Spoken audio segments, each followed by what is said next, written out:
اكبر مقلب شربوه اصحاب المحلات والستارت اب هو المنتج الكويس بيبيع نفسه.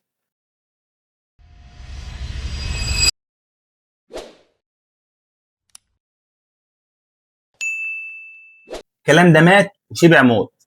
خليني اسالك سؤال، لو عندك احسن منتج في العالم وحطيته في مكان محدش يعرفه، مين هيشتري منك؟ مفيش حد. السوق مليان منتجات عاديه جدا لكن مكسره الدنيا، مش عشان افضل منتجات، لكن وراها تسويق ذكي وسيلز شاطر.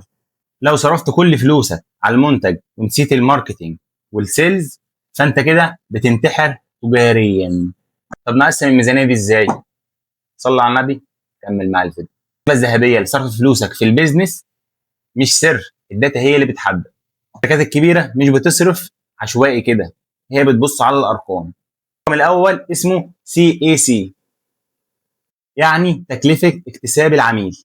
لو العميل بيكلفك اكتر ما بتدخل لك، يبقى انت كده بتخسر. بعدها بتبص على العائد من الاعلان، يعني كل جنيه صرفته بيعود لك كام، وده مش هتعرفه من التخمين، ده هتعرفه من الداشبورد. عرفنا ازاي نصرف؟ طب نخلي العميل يشتري ازاي؟ صلى على النبي وكمل معايا الفيديو وهقول.